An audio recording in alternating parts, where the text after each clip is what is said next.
KP Vivekananda గారు మాట్లాడండి. అధ్యక్ష, ఇది బాధ ఏంటంటే స్టూడెంట్స్ ఇరుక్కుపోయినారు విదేశాల్లో పోయి ఇబ్బంది పడుతున్నారు అక్కడ.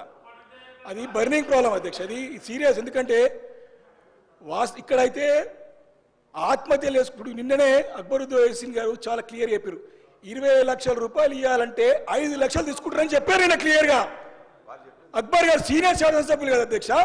వాస్తవం ప్రభుత్వము వీటిని దృష్టిలో తీసుకొని సరిదిద్దుకునే ప్రయత్నం చేస్తే పేద పిల్లలకు బాగుంటుంది. అది మా ఉద్దేశం తప్ప ఏదో రాజకీయాలు చేయాలంటే అవసరం కాదు అధ్యక్ష. స్పష్టంగా ఒకటే కోరుతా ఉన్నాను, ఈ 2024-25 సంబంధించిన అప్లికేషన్ దరఖాస్తులన్నీ కూడా ఇప్పటి కూడా కొత్తది ఒకటి కూడా ఇవ్వలేదని మా దృష్టికి వచ్చింది. ఎన్ని అప్లికేషన్స్ వచ్చినాయి, ఎంతమంది సెలెక్ట్ చేసిర్రు, ఫస్ట్ ఇన్స్టాల్మెంట్ ఏమైనా ఇచ్చిర్రా ఈ సంవత్సరం, దానిపైన స్పష్టత ఇవ్వాలని మంత్రి గారు కోరుతున్నారు. వారు 10 సంవత్సరాల నుంచి కలిపిందంతా కూడా కలిపి చెప్తా ఉన్నారు, కాదు ఈ సంవత్సరం చెప్పాలని కోరుతా ఉన్నాను.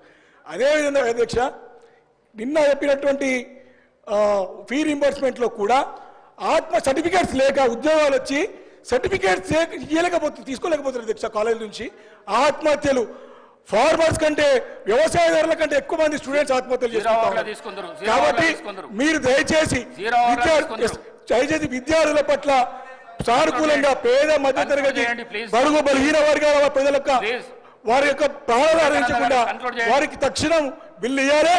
ఏదైతే ఆరోపణ చేస్తానో దాన్ని సరిదిద్దుకోవాలి. సరిదిద్దుకునే ప్రయత్నం చేస్తే అందరికి బాగుంటుంది తప్ప ఏదో ఆరోపణ రాజకీయ ఆరోపణ కాదు అధ్యక్ష. విత్ ఆల్ ప్రూఫ్ నిన్న మాట మీద నిలబడతా ఉన్నాను, ఈ 10% బంద్ చేసుకోవాలని చెప్పేసి కొడతా ఉన్నాను.